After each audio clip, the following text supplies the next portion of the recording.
Be phenomenal every day.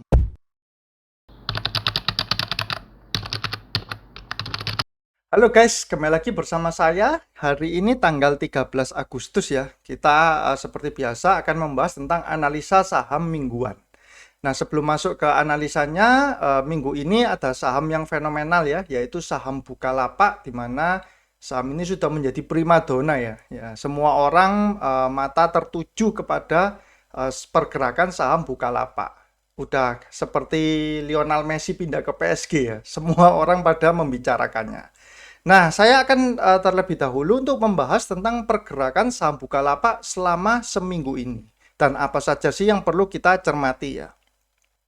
Nah, kita tahu bahwa saham Bukalapak ketika hari pertama IPO itu langsung dia arah ya. Dia arah naik mentok di harga 1060.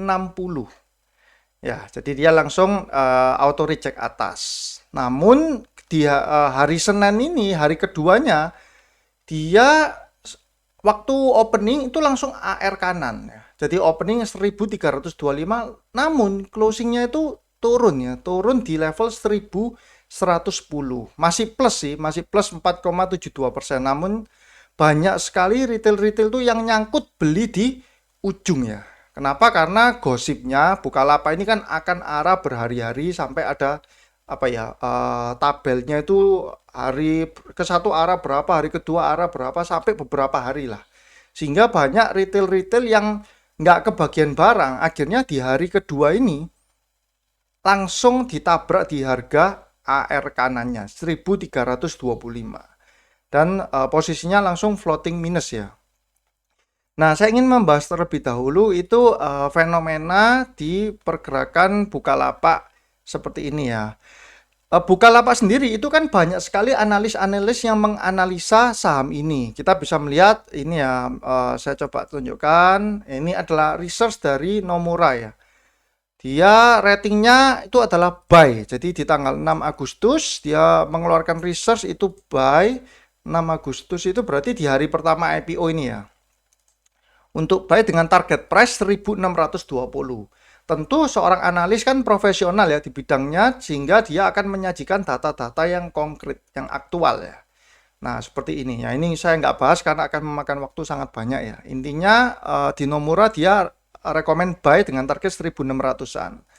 Kemudian kita bisa melihat lagi dari research lagi di CGS CIMB, dia memasang target price 1500. Seperti itu. Jadi target price-nya selisih sedikit ya dengan yang punya Nomura. Nah, kita bisa melihat juga ini ada data-data yang bisa dikolek lah seperti itu. Dan terakhir ada dari saya kasih lihat itu yang punya Sukor Sekuritas ya, di equity research-nya. Ini dia tidak memasang target price-nya ya. Saya baca tadi sekilas dia tidak memasang. Namun kita bisa cermati bahwa ada kata-kata Bukalapak is the most inexpensive in terms of EV per GMV multiple. Jadi tidak mahal ya, yang paling tidak mahal, paling murah. Kalau kita lihat valuasinya menggunakan EV per GMV-nya. Nah, dari kita bisa mencermati bahwa para analis itu merekomendasikan buy untuk saham Bukalapak. Dimana sebenarnya itu nggak salah ya, karena mereka punya data. Nah, namun yang kita harus cermati adalah mereka merekomendasikan buy itu dengan menggunakan analisa fundamental. Bukan untuk trading harian atau di hold cuman 1-2 hari. Enggak, mereka itu melihat itu analisa fundamental. Kalau kita bicara analisa fundamental, tentu prospeknya itu jauh ke depan. Jadi walaupun lo kok direkomendasikan buy tapi kok nggak kesentuh target price-nya ya, mungkin masih belum mungkin ya. Karena mereka melihatnya itu untuk jangka panjang. Nah, jangan sampai kita melihat, kita mendengar nih dari teman, analisanya itu, jangkauannya analisa fundamental, tapi ditradingkan. Nah, itu menjadi suatu hal yang keliru ya. Menjadi suatu hal yang keliru. Apalagi kalau misalkan kita dengar dari teman nih, dia bilang bahwa, saham ini bagus secara fundamental, penjualannya bakal meningkat, disuntik dana bisa A, B, C, terus beberapa hari kemudian ketika kita tanya dia sudah bilang, loh saya sudah jual. Wah, itu bisa sakit hati ya. Jadi sebisa mungkin itu saya menyarankan kita sendiri itu juga bisa untuk menganalisa. Jangan terlalu mudah untuk terbawa rekomendasi dari orang lain tanpa kita analisa sendiri. Nah, kenapa kok saya bilang begini? Karena banyak sekali retail-retail tuh yang nyangkut ya di saham Bukalapak. Sampai saya baca itu ada yang lucu di review aplikasinya itu sampai dikasih bintang 1 segala macam. Nah, mungkin itu bentuk kekesalannya ya. Tapi ya sebenarnya nggak ada gunanya. Itu nggak malah membuat citra saham Bukalapaknya menjadi buruk gitu loh. Nah, seperti itu. Jadi retail-retail pun seharusnya punya edukasi juga bahwa dia pun harus bisa untuk menganalisa, jangan ikut-ikutan saja. Nah, sebelum saya lanjutkan, ini saya kasih contohnya ya, di mana bahayanya kalau kita hanya mengikuti omongan dari orang yang lain ya. Jadi misalkan kita ada teman ataupun ada influencer atau grup apapun lah. Kalau misalkan kita kan nggak tahu apa motif di belakang seorang influencer atau orang yang sedang merekomendasikan saham tertentu ya. Nah, saya kasih contoh di mana ini ada saya waktu itu chatting dengan di salah satu grup saya ya, terus membahas tentang fenomena pom-pom ya. Saya bilang bahwa pom-pom itu kejam, bisa diarahkan sesuai kepentingan yang ngepom-pom. Nah, terus saya bilang, saya kasih contoh ya, saham Bumi. Kalau misalkan orang mau pom-pom naik Bumi, maka dia akan berbicara seperti ini. Harga saham Bumi yang jatuh ke level 53 membuat emiten ini menarik untuk dicermati. Kenaikan batu bara di kisaran harga $150 menjadi sentimen positif untuk batu bara. Kenaikan saham-saham dari Bakri Group seperti BRMS dan Energi menjadikan momentum positif untuk Bumi yang belum mengalami kenaikan, bahkan cenderung di area support. Risk versus reward saham ini dengan potensi down 3 poin karena saat itu harga saham Bumi 53 ya. Dan potensi upside ke level 64 berarti 3/11.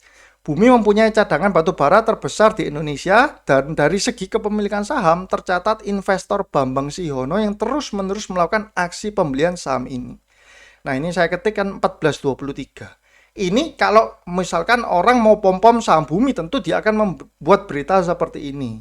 Terus saya kasih contoh lagi, kalau dia mau pom-pom untuk turun dengan mudah, jadi hanya butuh waktu 2 menit, itu kita gampang sekali gitu loh mau pom-pom.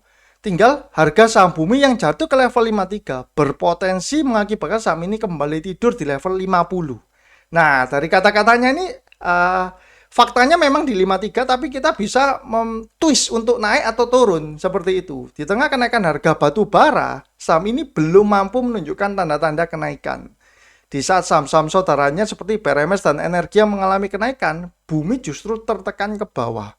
Dikenakannya sanksi kepada Arutmin berupa larangan ekspor juga menjadi sentimen negatif untuk saham ini. Walaupun mempunyai cadangan batu bara yang begitu besar, Bumi masih belum dapat lepas dari stigma negatif Bakri Group yang mengakibatkan investor berpikir 2 kali untuk membeli saham ini. Nah, ini saya kasih contoh di salah satu grup ya, dimana saya membahas pom-pom itu sangat berbahaya dan kita itu harus bisa menseleksi sendiri gitu loh. Jangan telan mentah-mentah kata-kata dari orang lain, rekomendasi dari orang lain itu jangan. Kita harus bisa mandiri di investasi saham. Karena nggak akan ada investor saham yang sukses hanya karena dia ikut-ikutan omongan orang lain, itu nggak mungkin ada. Seperti itu. Nah, saya lanjut ke Bukalapaknya ya. Di mana, nah ini hari kedua ini saya yakin banyak sekali retail-retail yang HK di ujung. Nah, kita bisa melihat juga di mana transaksinya ini ya, tanggal pertama hari IPO itu dia langsung mentok 1060 kan.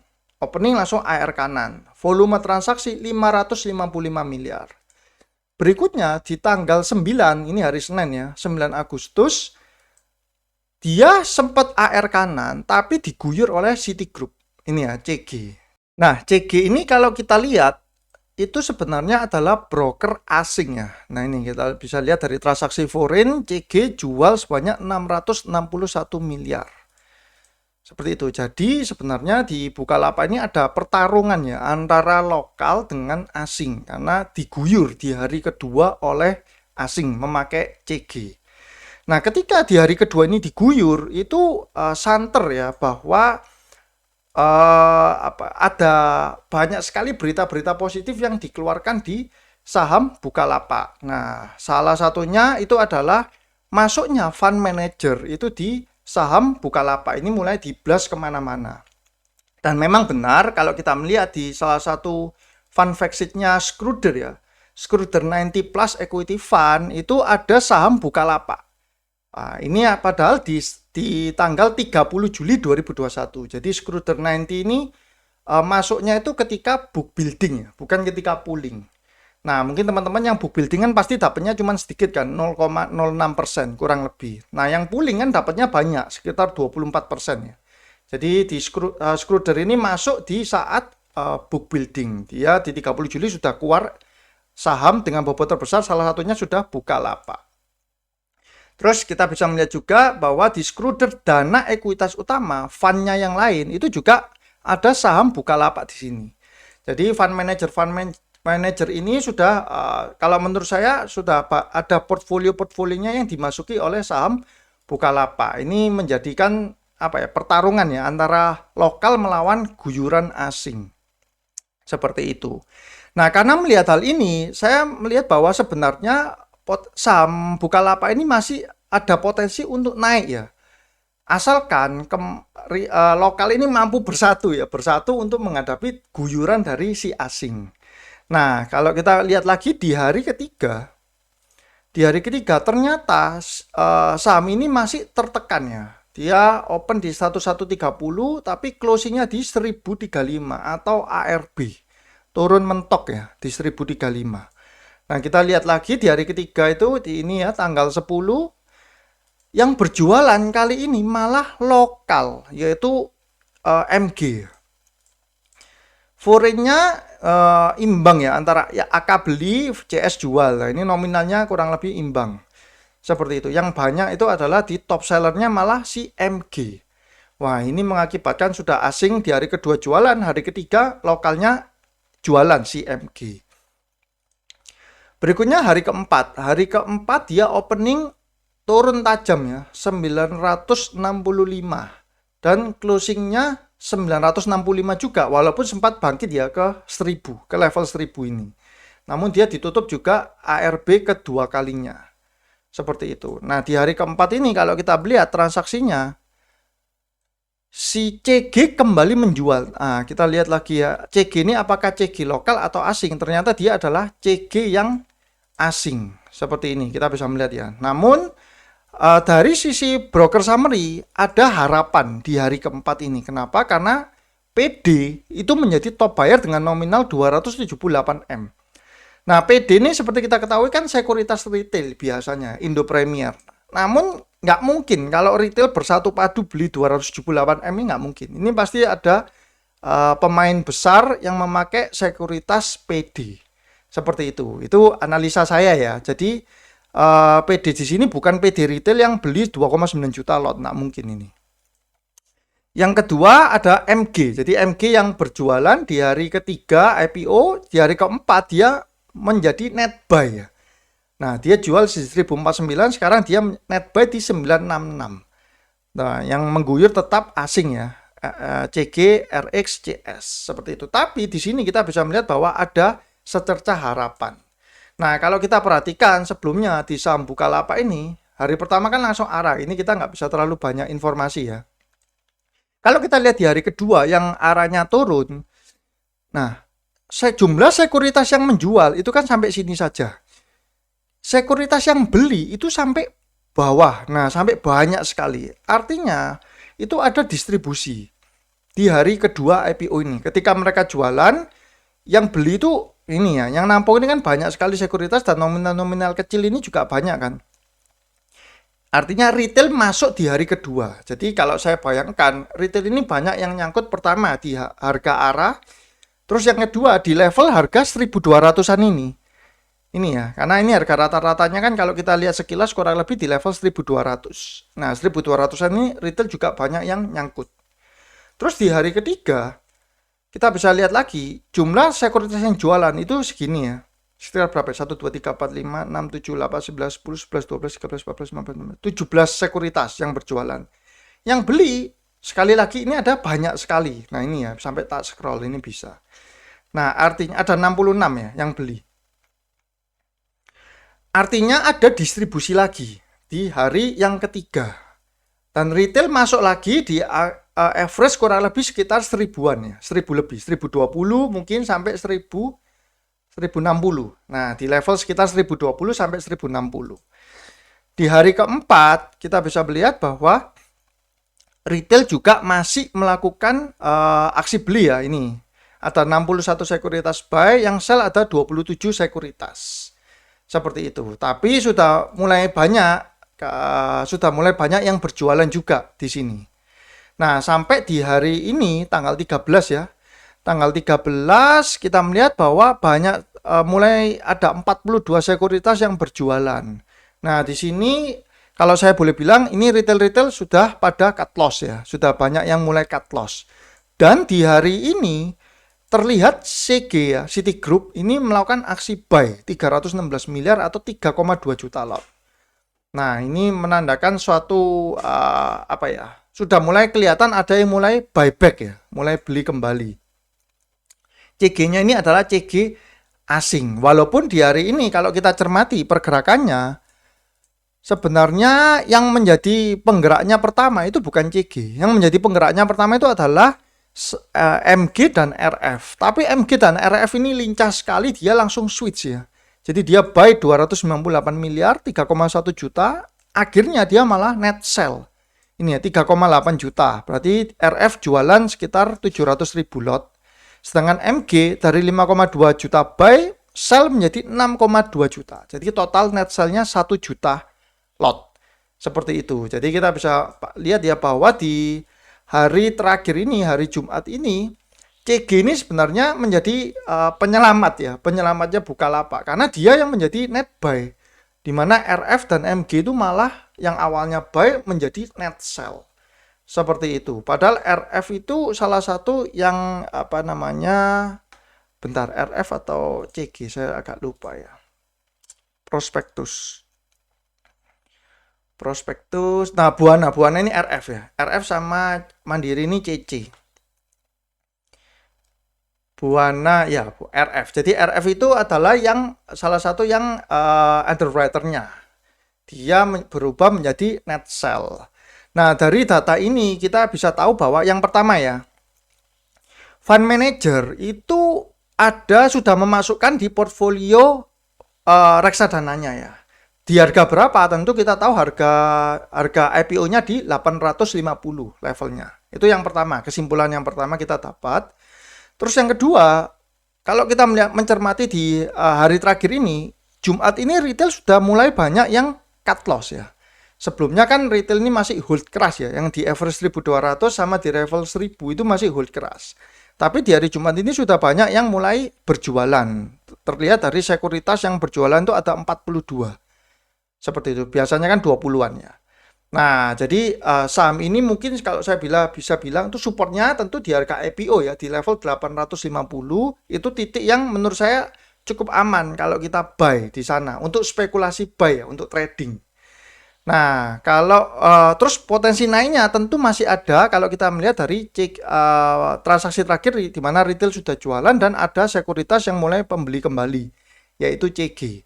Namun perlu diperhatikan di saham Bukalapak ini adalah kalau sampai misal nih amit-amit tertembus ya level harga IPO-nya 850 itu tertembus ke bawah. Nah, itu menjadi warning.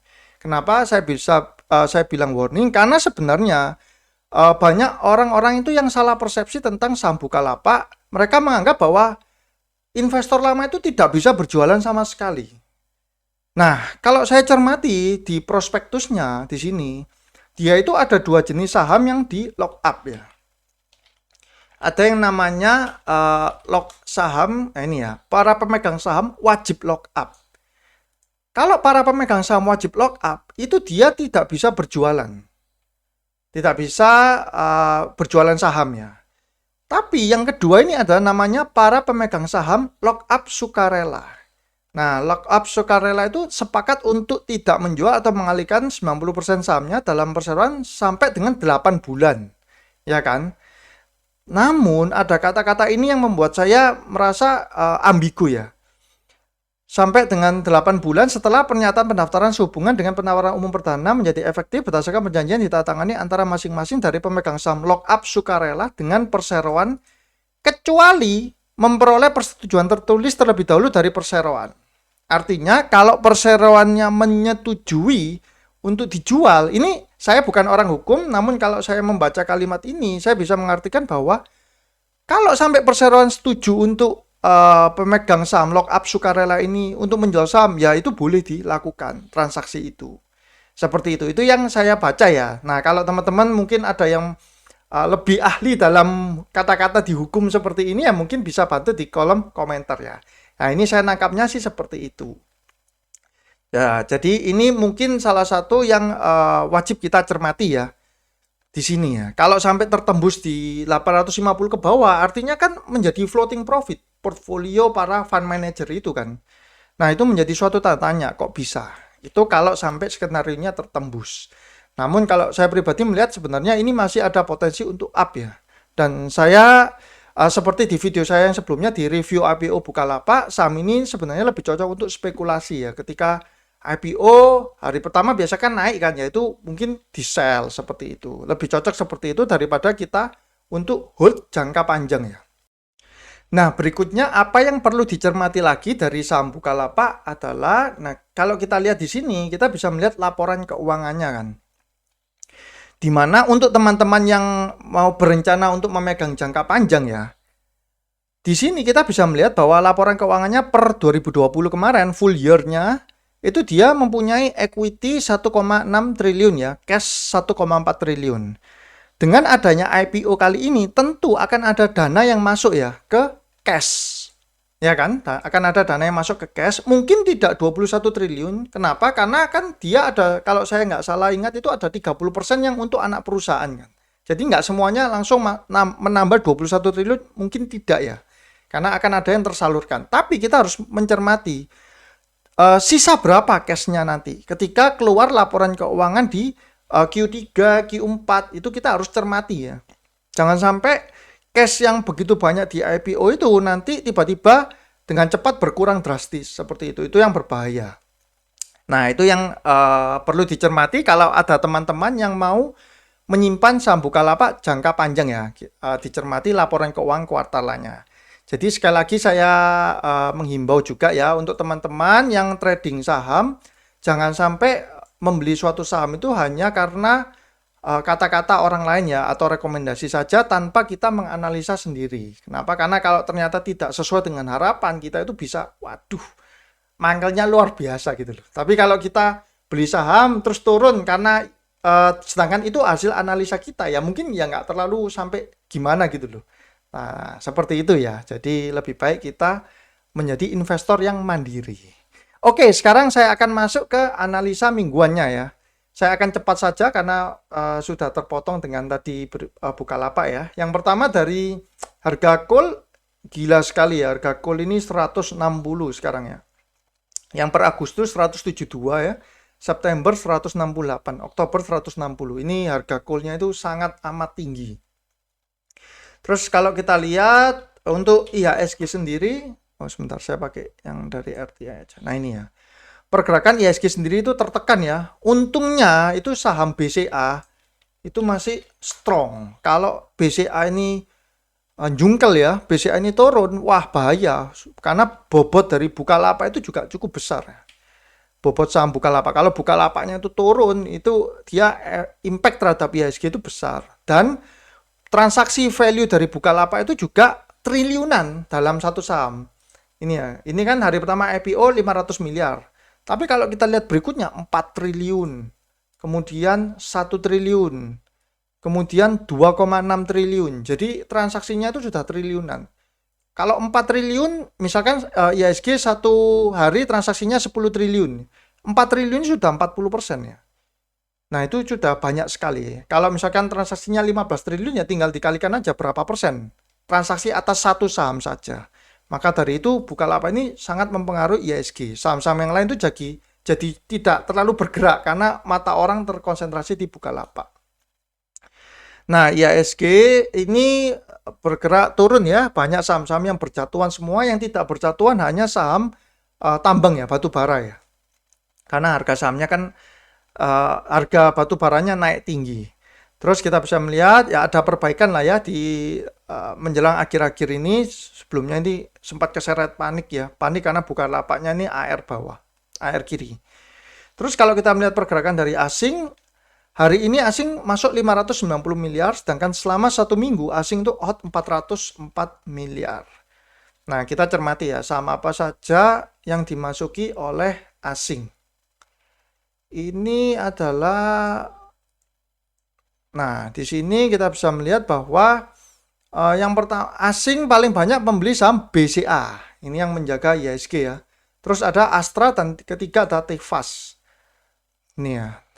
Terus berikutnya yang paling banyak dijual oleh asing adalah 1,4 triliun Bukalapak ya. Tentu karena Bukalapak asing ini jualan di Bukalapak dia dapat barang banyak ya saat book building, jadi bisa jualan 1,4 triliun. Ada Friend dan SMMA. Saya langsung lanjut ke sini. Nah, di minggu ini bloody ya. Kalau minggu kemarin IHSG banyak yang hijau, di minggu ini merah. Banyak yang merah saham-sahamnya. Untuk analisa BNF ada 4 saham yang kemarin yang berhasil rebound adalah NIHCL dan Hadid. Cuman terus terang 2 saham ini kan tidak terlalu liquid ya. Dan untuk technical and broker hanya 2 saham yang berhasil sideways ya, yang lainnya terkapar semua, berdarah-darah. Jadi yang bertahan adalah Telkom dan Excel. Bank-bank digital pada rontok ya, saham-saham yang lain juga ikut terseret dari fenomena Bukalapak itu. Nah, untuk minggu ini yang untuk analisa BNF ya, ada NICL, SHID sama kayak kemarin ini. Thresholdnya sudah mencapai 40 dan 36. Nah, yang menarik ada masuk saham MPPA ya. Dimana ini sebenarnya bukan saham yang kualitasnya seperti NICL, SHID, enggak ya. Ini valuasinya cukup besar MPPA. Namun masuk di screeningnya BNF method ya. Nah, ini kita patut cermati untuk minggu depan. Terus untuk technical and broker summary ada saya masukkan beberapa. Yang pertama adalah Breeze. Nah, saya kasih lihat agak cepat. Saham Breeze ini coba kita cermati. Nah, di 2 candle terakhir dia kan sempat turun-turun ya. Ini ada membentuk jarum seperti ini ya. Ada perlawanan untuk dari buy. Buyernya udah mulai melawan. Dan di hari ini dia sudah berhasil di zona hijau, walaupun kecil ya, cuma 0,85%. Nah, di sini saya melihat bahwa sudah ada mulai perlawanan untuk saham Breeze ya. Jadi makanya saya masukkan ke sini. Harga terakhir 2370, kondisinya memang downtrend ya. Banyak sekali minggu ini saham-saham yang downtrend semua. One week-nya masih distribusi, saya pasang target di 2550. Seperti itu. Teman-teman kalau mau masuk di sini bisa pasang. Ini MA 200-nya di level 2240 lah kurang lebih ya, 2240. Mungkin area buy-nya di MA 200 hingga level supportnya 2300 ya. Seperti itu. Next ada saham Adaro. Adaro di saham batu bara ya, yang lagi kok harganya lagi gila naiknya. Ini dia berhasil menembus ini resistennya ini. Jadi dia maksud kalau teman-teman mau buy yang cukup safe, teman-teman bisa buy mungkin di area sekitar sini ya, 1350-an. Nah, tapi saya melihat ada potensi untuk up, jadi saya masukkan dengan sideways netral dengan target di level 1460. Seperti itu untuk saham Adaro ya. Terus next ada saham Astra. Saham Astra ini, nah kita lihat dia juga sudah ada di level resistennya ya, berhasil break dan closingnya pas di level resistennya 5025. Seperti ini. Jadi saya melihat ini menarik, dia sudah berhasil bangkit dari MA25-nya dan dia mau mencoba untuk menembus 5025 ini. Saya masukkan Astra dengan sideways dan ada akumulasi yang cukup besar. Kita lihat siapa yang akumulasi ya. Selama seminggu ini big akumulasi dari ZP ya 109 miliar. Yang kedua adalah Citigroup. Nah, Citigroup jualan Bukalapak ya. Dia masuk di Astra. 78 miliar, BK 33M. Yang jualan AK, YP dan AI 60, 55, 34. Next ada saham MTEK ya, EMTK. Ini juga tertekan karena penurunan saham Bukalapak ya, di mana MTEK sendiri punya kepemilikan di saham Bukalapak. Nah, di sini saya juga melihat sebenarnya ada cukup menarik karena terakhir ini kan ada rumor ya, MTEK dan Salim Group. MTEK dan Grup Salim join proyek digital. Nah, ini ada rumor seperti ini yang keluar, terus harganya lagi tertekan. Dia lagi posisi di bawah, sama dia ada membentuk seperti jarum ini ya. Nah, ini kalau kita bisa spekulan buy di level-level seperti ini, di level dekat sini ya. 2270 saya pasang targetnya di 2450 untuk minggu ini. Terus next ada saham Waskita. Saham Waskita ini ada sentimen positif, dia berhasil jual ruas jalan tolnya. Selain itu dia ada mendapat termasuk di salah satu perusahaan yang akan mendapat dana bantuan dari pemerintah. Nah, cuman saya lupa ya itu link beritanya di mana. Mungkin teman-teman bisa bantu cek ya. Di sini, jadi saya masukkan untuk yang safe, teman-teman bisa kalau mau untuk masuk di level area supportnya ini ya. Ini setiap sini kan dia mendal, setiap sini dia mendal naik ya kan. Kalau mau benar-benar safe bisa masuk di levelnya yang ini, level sekitar 835. Di level segini ya, 835 mungkin hingga level 850-an lah. Seperti itu. Untuk saham Waskita ada di level 865 dengan target saya pasang di 945. Next ada saham Tugu. Nah, teman-teman yang mendengarkan video saya sebelumnya yang para Taipan itu ini termasuk ya salah satunya. Di dua candle terakhir ada uptrend dan dia berhenti pas di level MA 200-nya ya. Di level 1580 pas di sini berhentinya. Nah, saya masukkan ini uptrend dengan target di level 1650. Dan terakhir yang saya masukkan adalah saham dari Aisyah. Aisyah 3 pilar. Neng Aisyah ini ada di MA25-nya ya. Dia masih pergerakannya sideways, saya pasang di target 230. Nah, yang menarik itu adalah di saham induknya dia, Fish. Saham ikan, ini dia naik terus. Nah, Fish ya, kode sahamnya ikan ya, Fish.